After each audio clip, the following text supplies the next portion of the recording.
335 దినములు 47 వారాలు 11 మాసాలు కాపాడి 336వ దినము డిసెంబర్ మాసం మొట్టమొదటి అడ్వెంట్ దినంలో అనగా మీరు రాకడం గురించి మేము ధ్యానం చేసే దినం కమింగ్ అరైవల్. ఈ మంచి శుభదినము డిసెంబర్ మాసం మొట్టమొదటి దినంలో మనం ప్రవేశపెట్టాం. గత కాలమంతా ఆశ్చర్యరీతిగా కరుబాపుని కాపాడి భద్రపరిచి నెమ్మది క్షేమమిచ్చి క్రిస్మస్ మాసంలో మొట్టమొదటి దినంలో ప్రవేశపెట్టారు. ప్రభానికి వదనాలు. యెహోవా నాకు చేసిన ఉపకారములు అన్నిటికీ నేను ఆయనకి ఏమి చెల్లించను. రక్షణ పాత్ర చేతపుచ్చుకొని యెహోవా నామమున ప్రార్థన చేస్తాను. ఆయన ప్రజలందరి ఎదుట నేను మొక్కుబడులను చెల్లిస్తాను. హల్లెలూయా.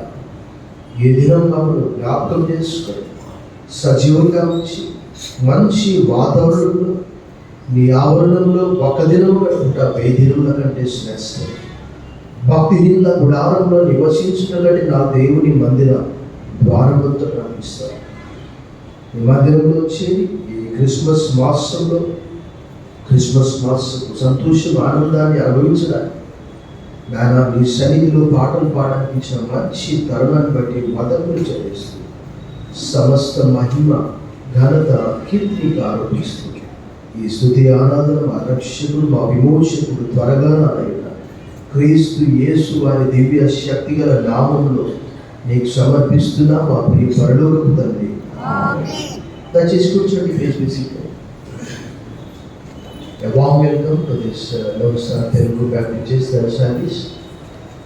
ఈ ఉదయకాల అడ్వెంట్ ఆరాధనలోకి మేము అందరినీ ప్రేమపూర్వకంగా ఆహ్వానిస్తున్నాము.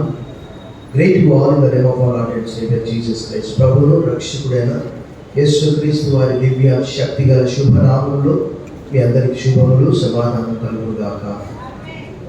మనమందరము అడ్వెంట్లో ప్రవేశించాము. డిసెంబర్ మాసము 1 నుంచి డిసెంబర్ మాసం 24 వరకు అడ్వెంట్ అనగా ఆయన రాకడం గురించి మనం ధ్యానం చేస్తాం.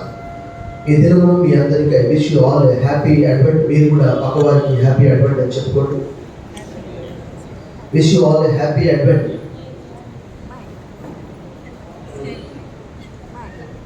మనకు కొంత అంటే ఎంబరాసింగ్గా ఉంటుంది. వాట్ ఈస్ దిస్ అడ్వెంట్ అని. ఎందుకంటే maybe you never heard all those words. ఇవన్నీ కూడా లాటిన్ పదం. ఇది అడ్వెంటస్ అనే పదం నుంచి అడ్వెంట్ అనే పదం వచ్చింది. అంటే యాక్చువల్గా జీసస్ హ్యాస్ కమ్ ఆల్రెడీ. ఆయన 2వ రాకడ కొరకు మనం సిద్ధంగా ఉండాలి. కానీ 4-5 శతాబ్దాల్లో ఏం చేసేవాళ్ళంటే మారు మనసు పశ్చాత్తాపంతో ప్రభు దగ్గరికి రావడానికి ప్రయత్నం చేసేవారు. అఫ్కోర్స్ అది వేరు. కానీ ఈ దినం అయితే మనం ఒక లేఖన భాగం చదువుకున్నాము. అద్భుతమైనటువంటి లేఖన భాగం అది. Turn your Bibles with me to the letter of Paul to the Romans chapter 16. Open your Bibles with me to the letter of Paul to the Romans chapter 16. 25 to 27 we have read. రోమీయులకు రాసిన పత్రిక 16వ అధ్యాయము 25 నుంచి 27 చదువుకున్నాము. అయితే నేను ఎన్నో దినాల నుంచి అనుకుంటూ ఉన్నాను, సాధారణంగా మనకు ప్రవచనాలు అంటే it will be on hour finger tips. నేను పిలుపు వాక్యం చదివాను. ఐజయా 7:14. ఇదిగో ఆలకించింది, కన్యక గర్భవతి అయి కుమారుని కని అతనికి ఇమానుయేల్ అని పేరు పెట్టును. ఇంకా ఏదైనా మనకు శిశువు పుట్టెను, కుమారుడు అనుగ్రహింపబడెను. A child is born and son is given. Bible పూర్తిగా జరగక మునిపే జరిగినట్టు రాయబడి కుమారుడు అనుగ్రహింపబడెను. Child is born. పుట్టకముందే శిశువు పుట్టెను. కాబట్టి ఇక్కడ కూడా యుగములకు పూర్వం అంటే దాదాపు 4000 సంవత్సరాలు మర్మంగా ఉన్నటువంటి విషయం ఇక్కడ అపోస్తలుడు పౌలు తెలియజేస్తూ ఉన్నాడు. ఆంగ్లంలో కన్సీల్డ్ అనే మాట రాయబడింది, హిడెన్ అనే మాట రాయబడింది. పాత నిబంధనలో మనం క్రీస్తును ఏం చూస్తామంటే ఒక దేవదూతగా మనం చూస్తాం. ఆదికాండం 16 మొదలుకొని నేను బైబిల్ స్టడీ చెప్తూ ఉన్నాను. ఆగరు పారిపోయే టైంలో అక్కడ ఒక దేవదూత ప్రత్యక్షమై మరలా నువ్వు తిరిగి యజమానురాలు కదా వెళ్ళు నువ్వు, ఎందుకంటే నువ్వు గర్భంతో ఉన్నావు. అది మొదలు ఇంకా మలాకి గ్రంథం వరకు దేవుడు మనందరినీ 335 దినములు దేవుని వాక్య ప్రకారము మలాకి 4:2 నేను చెప్తాను, మీరందరూ చప్పట్లు కొట్టాలి. అయితే నా నామందు భయభక్తులు గల వాళ్ళకు మీకు నీతి సూర్యుడు చప్పట్లు కొట్టి దేవుడు బయటపరిచాడు. ఇప్పుడు మనకు బాగా వర్షం వస్తుంది. ఇప్పటి వరకు దేని వరకు ఎదురు చూస్తున్నాము? చెప్పండి. యేసు ప్రభు వారి నీతి సూర్య కిరణాలు చప్పట్లు కొట్టి మళ్ళా మనము ప్రభువు స్తుతిస్తాం. నీతి సూర్యుడి లోకంలోకి వచ్చాడు. అయితే నా నామందు భయభక్తులు గల వారు మీకు నీతి సూర్యుడు ధరించు, అతని రెక్కలు మీకు ఆరోగ్యం కలుగజేయక మీరు బయలుదేరి క్రోపిన దూడల వలె గంతులు వేస్తారు. అపోస్తలుడైన పౌలు అద్భుతంగా, నాకు రోమీయులకు రాసిన పత్రిక అంటే ఎంత ఇష్టమో. చాలా మంది పాస్టర్ గారు ప్రతిసారి ఏ పుస్తకం చదివినా ఇది నాకు ఎంతో ఇష్టం అంటాడు. అంటే మిగతా పుస్తకాలు ఇష్టం లేదా అనుకుంటారు. కాదు, అలా కాదు. మార్టిన్ లూథర్ గారు రోమా పత్రికను వివాహం చేసుకున్నాడట.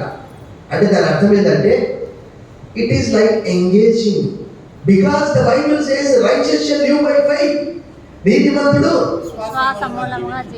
ఇక్కడ అపోస్తలుడైన పౌలు కూడా ఆయన రాసేది, పౌలు ఎవరికి అపోస్తలుడు అంటే అన్యజనులకు అపోస్తలుడు. అద్భుతంగా రోమపత్రిక 3 చాలా డాక్టరినల్ గా చూస్తే ఎంత చక్కగా రాస్తారంటే మన మైండ్ బ్లాక్ అయిపోవాలి. ఎందుకంటే అక్కడ యూదులను గద్దిస్తూ, అయ్యా మీరు యూదులు అని మీరు చెప్పుకుంటున్నారు, ఆ ధన్యత ఏంటి అని చెప్తూ ధర్మశాస్త్రం అంటే ధర్మశాస్త్రం వినే వారందరూ కూడా యూదులు కానీ కాదు పో అని అంటూ ఏమంటారు, ధర్మశాస్త్ర ప్రకారం నడుచుకునే వారు నిజమైనటువంటి యోధులు. ఎందుకంటే బాహ్యపరమైనటువంటి సున్నతి చేసుకుంటే అది సున్నతి కాదు, అంతరంగ సంబంధమైన సున్నతి చేసుకోవాలని పౌలు తెలియజేస్తున్నాడు. ఇక్కడ రోమా పత్రికలు మనం చూస్తే ప్రపంచమంతటికి రక్షకుని పరిచయం చేస్తున్నాడు. వాస్తవంగా చెప్పాలంటే ప్రవక్తలందరూ ప్రవచించారు, కానీ వారికి కూడా తెలియదు ఎవరి గురించి చెప్తున్నారో, ఏ కాలాన్ని గురించి చెప్తున్నారో వారికి కూడా తెలియదు. కానీ వారందరూ కూడా పేతురు రాసిన 2వ పత్రిక 1వ అధ్యాయం 20-21 వచనాల ప్రకారం, ఎందుకనగా ప్రవచనం అనేది మనుషులు తమ ఇచ్చను బట్టి కాదు, కానీ దేవుని ఆత్మ మూలముగా ప్రేరేపించబడినటువంటి వారు పలికారు. దేవుని ఆత్మ వారి పైకి వచ్చినప్పుడు ఇదిగో ఆలకించండి అని ఆయన ఊరికే చెప్పలే. అక్కడ ఎవరున్నారు, ఎవరితో మాట్లాడుతున్నాడు ప్రవక్త? కన్యక గర్భవతి అయి, కన్య ఎవరున్నారు అక్కడ? వర్జిన్ ఎవరున్నారు అక్కడ? అంటే ఎవరి గురించి మాట్లాడుతున్నాడంటే ప్రభువైన యేసు క్రీస్తు గురించి ఆ వాక్యాలన్నీ కూడా రాయబడి. ఇక్కడ అపోస్తలుడైన పౌలు ఆంగ్లంలో అయితే ఏమని రాయబడ్డదంటే ఇట్ వాస్ ద మిస్టరీ అనే మాట రాయబడ్డది. యుగములకు పూర్వం అది మర్మముగా ఉన్నదంట. రోమీయులకు రాసిన పత్రికలో మనం చూస్తే అక్కడ అపోస్తలుడైన పౌలు ఏమంటారంటే, now to God who is able to strengthen you according to my gospel and the proclamation of Jesus Christ according to the revelation of the mystery. ఇది ఒక మర్మముగా ఉన్నది. అంటే క్రీస్తు బయలుపరచబడలేదు. చిన్న ఉదాహరణ మీకు చెప్తాను. నేను నెల్లూరు వచ్చేంత వరకు నేను ఎవరినో మీకు తెలియదు. నేను వచ్చి ఫలాని, నా పేరు, మా తండ్రి పేరు ఫలాని కృష్ణమూర్తి, మా తల్లి పేరు కృష్ణమేడమ్మ, నేను తెలంగాణ ప్రాంతానికి చెందిన వ్యక్తిని, నేను ఇలా బ్రాహ్మణ పూజారిగా పనిచేసేవాడిని, యేసు ప్రభు సువార్త నేను తెలుసుకొని ఒక సువార్తకు నా యొద్దకు సువార్త తీసుకొని వస్తే ఆ సువార్త నేను అంగీకరించి స్వీకరించి విగ్రహారాధన విడిచిపెట్టి ప్రభువైన యేసు నా స్వంత రక్షకునిగా అంగీకరించి పరిచర్యకు పిలువబడ్డాను అని నేను చెప్తే తప్ప మీకు. అలాగే యేసుక్రీస్తును గురించినటువంటి మర్మము యుగములకు పూర్వం మర్మముగా ఉన్నది అపోస్తలుడైన పౌలు తెలియజేశారు. ఒక సమయం వచ్చింది, 400 సంవత్సరాలు సైలెంట్ పీరియడ్. అప్పుడు పరలోకం సైలెంట్ గా ఉన్నది, భూలోకంలో ఎలాంటి సందేశం కూడా లేదు. ఆ 400 సంవత్సరాల తర్వాత దేవుని యొక్క ప్రణాళికలో మనం అనుకుంటాం, ఏమనుకుంటామంటే చాలా ఆలోచనలు మనకు ఆధ్యాత్మికంగా మనం పట్టి పీడిస్తూ ఉంటాయి. ఆదాం పాపం చేసినప్పుడే దేవుడు యేసు ప్రభువుని పంపించచ్చు కదా, అంటే వాళ్ళిద్దరి కొరికే ఆయన చనిపోవాల్సి వస్తుంది. కానీ అలా కాదు. ఇక్కడ మనం తెలుగు బైబిల్ చదివినప్పుడు 16:25లో చూస్తే, సమస్తమైన అన్యజనులు విశ్వాసములకు విధేయులైనట్లు అనాది నుండి రహస్యంగా ఉంచబడి ఇప్పుడు ప్రత్యక్షపరచబడిన మర్మము నిత్య దేవుని ఆజ్ఞ ప్రకారము ప్రవక్తల లేఖనముల ద్వారా వారికి తెలుపబడి ఉన్నది. అయితే చూడండి, వాక్యము తెలియజేస్తూ ఉన్నది ఏంటి అని అంటే, యాక్చువల్గా చెప్పాలంటే పాత నిబంధనలో దేవుని ప్రణాళిక ఉన్నది. ఏమన్నది? భూదిగంతంలో నివాసులారా నా వైపు చూసి రక్షణ పొందండి. దేవుడు నేనే, మరి ఏ దేవుడు? నా తోడు ప్రతి మోకాలు నా నామంలో వంగాలి అని దేవుడే యెషయా గ్రంథం 45:20-23 చెప్పాడు. అది నెరవేరడానికి దాదాపుగా 750 సంవత్సరాల సమయం పట్టింది. కన్యక గర్భవతి కుమారుని కని అతనికి ఇమ్మానుయేలు అని పేరు పెట్టును. అది నెరవేరడానికి 750 సంవత్సరాలు పట్టింది. ఏలైనా మనకు శిశువు పుట్టెను, కుమారుడు మనకు అనుగ్రహింపబడెను, మాట నెరవేర్చబడడానికి 750 సంవత్సరాలు పట్టింది. దేవుని వాక్యంలో ఏమని రాయబడిందంటే, ఆయన దృష్టికి 1000 సంవత్సరములు గడిచిన, ఇందాక మనం పాడాము, శ్రీరక్షకుడు పుట్టగా 2000 సంవత్సరాలు గడిచిపోయాయని మనం పాడపాడు. తగినటువంటి సమయంలో దేవుని వాక్య ప్రకారం రక్షణ కేవలం యూదులకే, వాగ్దానాలు యూదులకే, లేఖనాలు వారికే. రోమపత్రిక 3లో పౌలు అంటాడు, దేవోక్తులు యూదుల బలము చేయబడి ఉన్నవి. లేఖనాలను బట్టి పితరులు వారి వారు, లేఖనాలు వారివి. మరి యేసు ప్రభు ఎవరు? ఆయన కూడా యూదుడే. దేవుని వాక్య ప్రకారం రోమపత్రిక 9లో రాయబడ్డది. అయితే సమస్తమైన అన్యజనులు అంటే దేవుని యొక్క ప్రణాళిక ఎలాంటిది అని అంటే, ఈ రోజు ఆ సువార్త మనందరినీ ఇక్కడికి తీసుకొని వచ్చింది. లేకపోతే ఆ సువార్త లేకపోతే, సువార్త అంటే ఏంటో కాదు. యేసు ప్రభు యొక్క మరణము పునరుద్ధానమే అది ఒక సువార్త. ఆయన ఈ లోకానికి రావడం ఒక సువార్త. ఇదిగో ప్రజలందరికీ చెప్పండి అన్నమాట, మహా సంతోషకరమైన సువార్తమానం నేను మీకు దావీదు పట్టణం అనే రక్షకుడు మీ కొరకు పుట్టిన, ఇది ప్రజలందరికీ అనే మాట రాయబడ్డది. ఇక్కడ కూడా సమస్తమైన అన్యజనులు. అన్యజనులు అంటే యూదులు ఏమనుకుంటారు తెలుసా? దేవుడు వీళ్ళని ఎందుకు చేశాడంటే, మనకు పొయ్యి అంటుకోవాలంటే కొన్ని కట్టెలు కావాలి. కట్టెకి కట్టె వేస్తే ఏమైంది? బాగా పొయ్యి అంటుకుంటుంది. వీళ్ళందరూ కూడా నరకంలో కారణానికి పనికి వస్తారు అన్యజనులు అని అనుకునేవారట. అలాంటిది దేవుని వాక్య ప్రకారము అపొస్తలుడైన పౌలు అంటాడు, రోమపత్రిక 1వ అధ్యాయంలో ఒక మంచి లేఖన భాగము అక్కడ రాయబడ్డది. ఏంటి అని చూడండి, అక్కడ ఏమంటున్నాడంటే, 1వ అధ్యాయం 14వ వచనంలో, గ్రీసు దేశస్థులు కాని వారికి జ్ఞానులకు నేను, మూఢులకు నేను. ఇంకేమంటాడంటే ఆ చివరి భాగంలో 16వ వచనంలో ఏమన్నాడు? సువార్తను గురించి నేను సిగ్గుపడు వాడను, ఏలైనగా నమ్ము ప్రతివానికి, ఎవరికట? మొట్టమొదట యూదునికి, తర్వాత గ్రీసు దేశస్తుని కూడా రక్షణ కలగజేయడం అది దేవుని. వారందరూ కూడా ధర్మశాస్త్రాన్ని అనుసరించాలి, సున్నతి చేసుకోవాలి.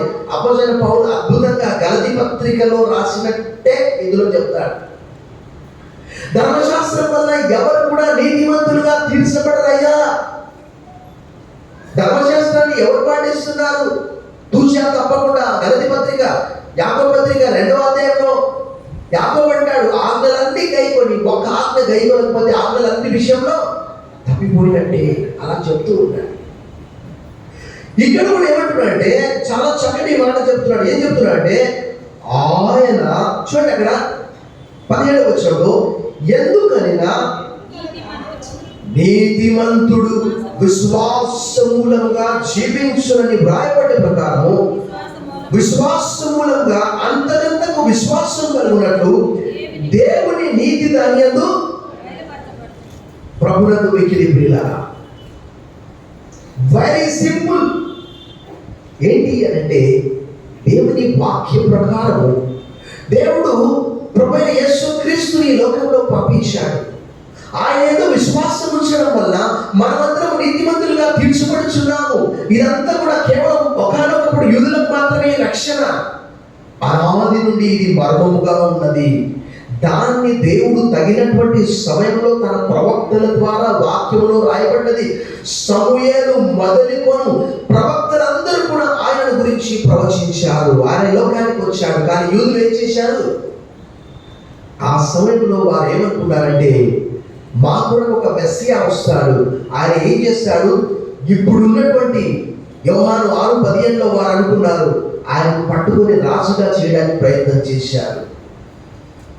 ఇప్పుడున్నటువంటి రోమా ప్రభుత్వం నుండి మమ్మల్ని విడిపించి తప్పకుండా మాకు ఒక నూతనమైన రాజ్యం తీసుకొని వస్తాడని తలంచారు. కానీ యేసు వారు ఇలా దేవుడు పంపిస్తే అలా ఆయన వచ్చి అందరి కొరకు చనిపోయి సమాధి చేయబడి తిరిగి లేపబడితే వారు నమ్మలేదు. అందుకే అప్పచెప్పటి పౌలు రోమా పత్రిక 3వ అధ్యాయంలో చాలా చక్కగా చెప్తారు. చూడండి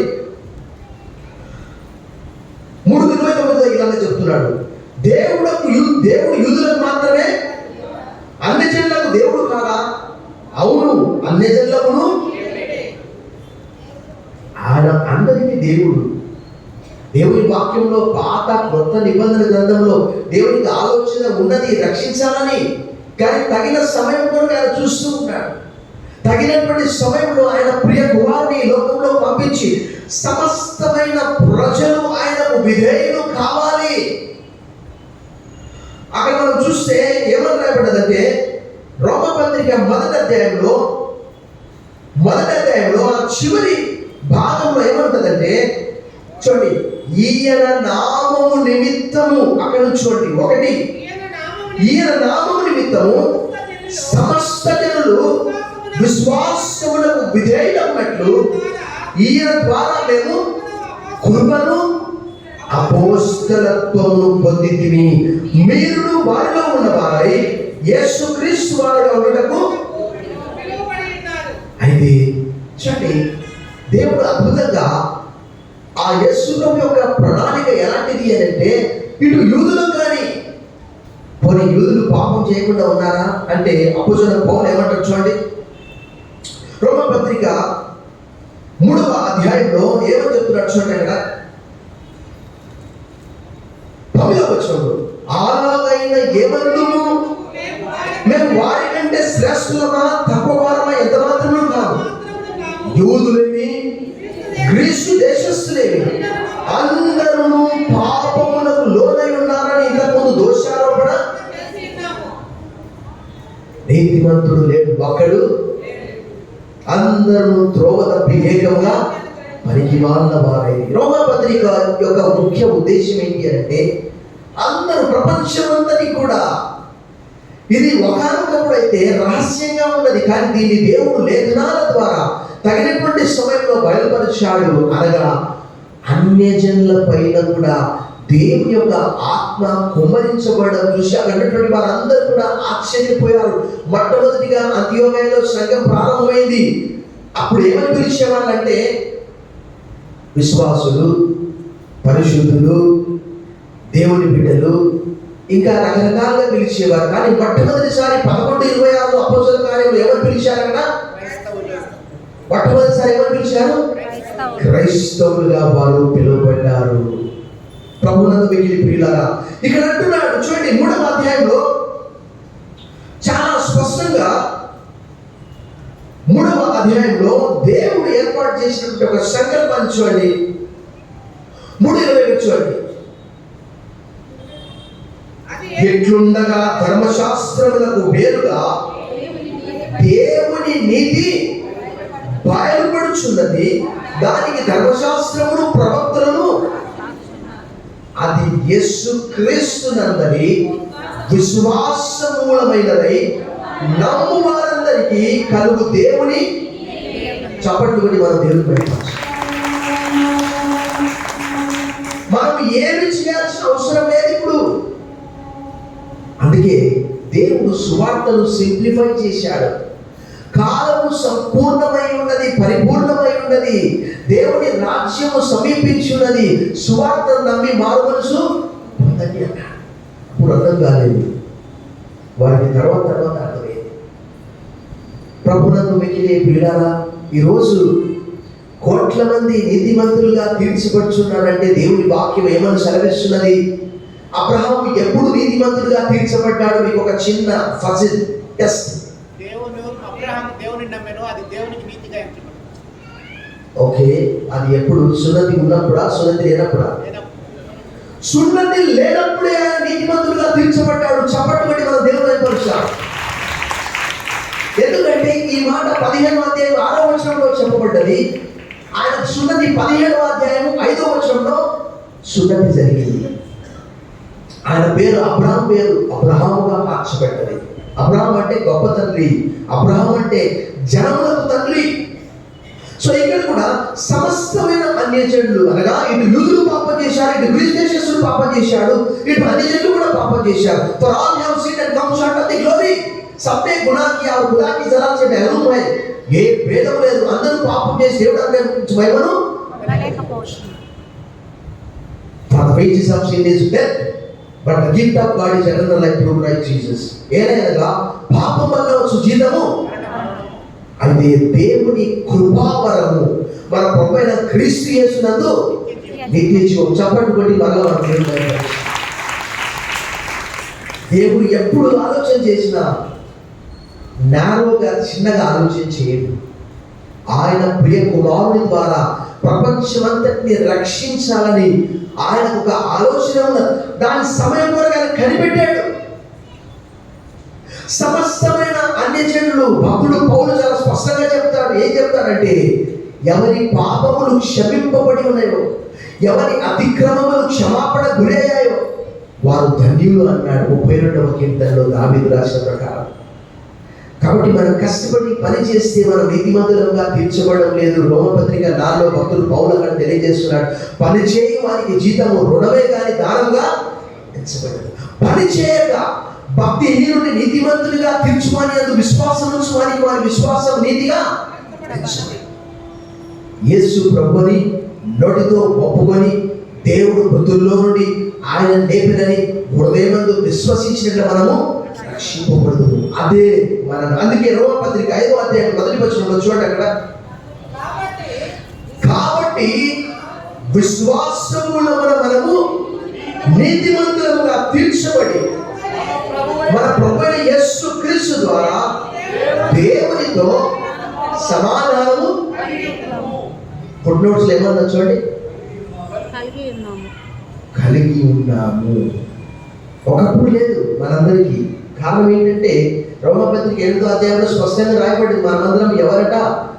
ఉగ్రత పుతులంగా ఉన్నామట, శత్రులంగా ఉన్నామట. దేవుడు వాక్యంలో రాయబడ్డ. దేవుడు పాపాన్ని ద్వేషించి పాపిని ప్రేమించేవాడు. అయితే యూదులు పాపం చేశారు. దేవుడు ఏం చేశాడు? వారిని కొంతకాలం పక్కకు పెట్టాడు. పెట్టి వీరు నమ్మిన తర్వాత మరలా వారిని, అందుకే అంటాడు ఇక్కడ 3వ అధ్యాయంలో స్పష్టంగా రాయబడ్డది. ఏమని అంటాడంటే చూడండి, 3వ అధ్యాయంలో 3వ వచనం చూడండి, కొందరు అవిశ్వాసులైననేమి వారు అవిశ్వాసులైనందున దేవుడు నమ్మదగిన వాడు కాకపోవునా? వారు తప్పు చేసి దేవుడు ఏం చేశాడు? తప్పు చేసి దేవుడు కాదు కదా, దేవుడి ప్రజలు కదా. అయినప్పటికీ కూడా దేవుని ప్రజలతో ఆ నిబంధన ఆయన కంటిన్యూ చేశాడు. దేవుడు ఒక మాట అన్నాడు. ఏమన్నా తెలుసా? అద్భుతమైనటువంటి మాట. తూర్పున సూర్యుడు ప్రతిరోజు కూడా ఉదయిస్తూ ఉన్నాడు, పడమట అస్తమిస్తూ ఉన్నాడు. పగలు చంద్రుడు, నక్షత్రాలు ఇవన్నీ కూడా ఉన్నాయి. దేవుడు అన్నాడు, నేను ఇశ్రాయేలుతో చేసినటువంటి నిబంధన అలాంటిది. ఒకవేళ ఆ నిబంధన తొలగిపోవాలంటే సూర్యుడు అక్కడ ఉదయించకూడదు, అక్కడ అస్తమించకూడదు. అలాంటి నిబంధన నేను వారితో చేశానని చెప్పాడు. అది 32వ అధ్యాయం ఇర్మియా గ్రంథం 35-36లో రాడు. సో వీరందరూ కూడా కొంతకాలం అలా ఉన్నప్పటికీ తర్వాత అందరినీ కూడా దేవుడు, యూదుడేమి గ్రీసు దేశస్థుడేమి, చూడండి యేసుక్రీస్తు యొక్క కృప విస్తరించింది. అనగా దేవుని వాక్య ప్రకారం ఏంటి, విశ్వాస మూలంగా దేవుని కృపను బట్టి మనం అందరం రక్షించబడుతూ ఉన్నామని దాని యొక్క సారాంశం. రోమపత్రిక 6వ అధ్యాయం 1వ వచనంలో చూడండి, అక్కడ ఏమని రాబడింది, అలాగైనా ఏమందు కృప విస్తరింపు వల్లని పాపమందు నిలిచి ఉందును అట్లా అనరాదు అని అంటాడు. ప్రభునందు మిక్కిలి ప్రియులారా, ఈ మర్మము యుగములకు పూర్వం అది బయలుపరచబడలేదు. పాత నిబంధనలో ఆయన దేవదూతగా మాత్రమే ఉన్నాడు, దేవదూతగా మాత్రమే చిత్రీకరించబడ్డాడు. కానీ నూతన నిబంధన గ్రంథంలో మనందరికీ తెలుసు ఆయన అన్నిటికీ పైగా, చాలా మందికి అర్థం కాదు, అన్నిటికీ పైగా, అందరికీ పైగా. ఫిలిప్పీ 2:10-11, పేతురు రాసిన మొదటి పత్రిక 3 చివరి వచనం, అందరికంటే పైగా ఆయన ఉంచబడ్డాడు. కారణం ఏంటంటే దేవుడు చెప్పినటువంటి కార్యం యేసుక్రీస్తు వారు ఒక్కరే నెరవేర్చారు. మానవులందరూ కూడా అవిధేయత చూపించారు. ఒక మనిషి ద్వారా ఈ లోకంలోకి పాపం వచ్చింది. ఎవరా మనిషి? ఆదాము సంబంధమైన వారందరూ కూడా పాపంలో పడిపోయారు. ఆ పాపం ద్వారా మరణం వచ్చింది. కానీ దేవుని వాక్య ప్రకారము పరలోకం నుండి ఒక మనిషి వచ్చాడు. ఎవరైనా? యేసు ప్రభువారు. యోహాను సువార్తలో రాయబడిన రీతిగా 3వ అధ్యాయం 11వ వచనంలో రాయబడింది, పరలోకం నుండి దిగి వచ్చిన వాడే, అంటే పుట్టినోడు ఏమన్నది, మనుష్య కుమారుడే తప్ప అనే మాట రాయబడి. చెప్పండి కూడా మన దేవుడు పరలోకం నుండి దిగి వచ్చిన వాడే తప్ప పరలోకంలోకి ఎక్కిపోయిన వాడు ఎవడు? ఆయన అక్కడి నుంచి వచ్చాడు మానవుడిగా ఈ లోకంలో మనందరి కొరకు చనిపోయి సమాధి చేయబడి తిరిగి లేపబడ్డాడు. ఎవరైతే ఇప్పుడు ఆయన ఏదైతే విశ్వాసం ఉంచుతున్నారో వారందరూ కూడా ఉచితముగా నీతిమంతులుగా తీర్చబడి దేవునితో ఎలా ఉన్నారట? సమాధానము కలిగి ఉన్నారు. ఒకప్పుడైతే అలా లేదు. అందుకే ఏమంటారంటే రోమపత్రిక 16:25 చదువుతున్నా, సమస్తమైన అన్ని జనులు విశ్వాసంలో విధేయులు ఉన్నట్లు అనాది నుండి ఎలా ఉన్నదట? రహస్యముగా ఉంచబడి ఇప్పుడు ప్రత్యక్షపరచబడిన మర్మము నిత్య దేవుని ఆజ్ఞ ప్రకారము ప్రవక్తల లేఖనముల ద్వారా వారికి ఈ మర్మమును అనుసరించి ఉన్న నా సువార్త ప్రకారంగా, యేసుక్రీస్తును గురించిన ప్రకటన ప్రకారంగా మేము స్థిరపరచుటకు శక్తిమంతుడును అద్వితీయ జ్ఞానవంతుడైన దేవునికి యేసుక్రీస్తు ద్వారా నిరంతరము మహిమ కలుగుగాక. దేవుని యొక్క ఆలోచనలు మనకు అర్థం కావు. రోమపత్రిక 11వ అధ్యాయంలో అపోస్తలుడైన పౌలు అంటాడు, చూడండి ఇక్కడ 11వ అధ్యాయంలో అద్భుతమైనటువంటి మాట రాయబడింది. 33వ వచనం, ఆహా దేవుని బుద్ధి జ్ఞానముల బాహుళ్యము ఎంతో గంభీరము, తీర్పులు శోధింపడంతో అశక్యములు, ఆయన మార్గములు ఎంతో అగమ్యములు. అంటే చూడండి ఫుట్నోట్స్ ఏమని రాయబడింది? అడుగు జాడలు పట్టణ శక్యములు. ఆయన ఏం చేస్తున్నాడు? దేవుని వాక్యంలో రాయబడింది కదా, ఆయన చేయబట్టుకొని ఏం చేస్తున్నావు అని ఎవరైనా అడుగుతారా? ఆయన చేయబోయి మనతో చెప్తాడా? ప్రవక్తలకు చెప్పాడు. ఆమోస్ గ్రంథం 4వ అధ్యాయం వారితో చెప్పాడు. ఆ ప్రవక్తల ద్వారా ఇవన్నీ పలికించాడు. అందుకే ఆయన క్రీస్తును పంపించి సమస్తమైనటువంటి అన్ని జనులు ఆయన విధేయులు ఉన్నాడు. అనగా దేవుడు లోకము ఎంతో ప్రేమించాడు కాగా తన అద్వితీయ కుమారునిగా పుట్టేవాని యందు విశ్వాసముంచు ప్రతివాడు నశింపక నిత్య జీవం పొందినట్లు ఆయనను కేవలం నమ్మకం, విశ్వాసం, దీని కొరకు ఎంతో కష్టపడాల్సిన అవసరం లేదు. ధర్మశాస్త్ర ప్రకారం సున్నతి, బలులు అవన్నీ కూడా కాదు, కేవలం నమ్ముట వలన ఉచితంగా నీతిమంతులుగా తీర్చబడుచున్నారు. ప్రభు మనస్సు ఎరిగినవాడు, ఆయన ఆలోచన చెప్పినవాడు, ముందుగా ఆయనకిచ్చి ప్రతిఫలం పొందగలవాడేవాడు. ఆయన మూలములను, ఆయన ద్వారాను, ఆయన నిమిత్తమును సమస్తము కలిగి ఉన్నవి. యుగముల వరకు ఆయన మహిమ కలుగును గాక. ఆయన చేయబోయేది ఎవరు కూడా కనుక్కోలేదు. ఇది యుగములకు పూర్వం అది రహస్యంగా వచ్చిపడ్డది. ఇప్పుడైతే అంతా దానియేలు గ్రంథం 12వ అధ్యాయంలో కూడా రాయబడ్డది. ఏంటి అని అంటే వాటిని సీల్ చేసి ఉంచు, ముద్ర వేసి ఉంచు. కానీ ప్రకటన 22లో రాయబడింది ఏంటి అంటే ఇక మీద దానికి ముద్ర వేయవలదు. సమస్తము రెవల్యూషన్ అంటే బహిరంగంగా బయలుపరచుట, ప్రత్యక్షపరచుట. సో ఈ క్రీస్తు ద్వారా సమస్తమైనటువంటి అన్ని జన్మ అంటే ఈరోజు ఈ సువార్త ద్వారా మనకు పరలోక భాగ్యము, సువార్త ద్వారా పాప క్షమాపణ, సువార్త ద్వారా నిత్య నరకం నుంచి మనం తప్పించబడుచున్నాం. పౌలాంటి ఆ భక్తుడు అంటున్నాడు, అయ్యో నేనెంత దౌర్భాగ్యుడు, వీటి మరణంలో నాకు నా శరీరం నుండి ఎవరు నన్ను విడిపిస్తారు.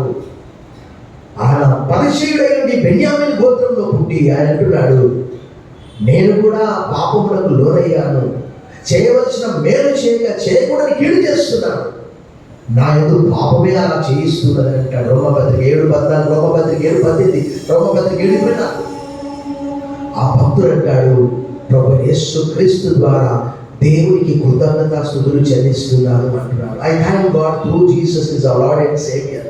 ఈ దినం కూడా ఆ నిత్య దేవుని ఆజ్ఞ ప్రకారం ఆ సువార్త మార్గము బయలుపరచబడి ఈరోజు నేను ఒక గ్రామంలో ఉండేవాడిని.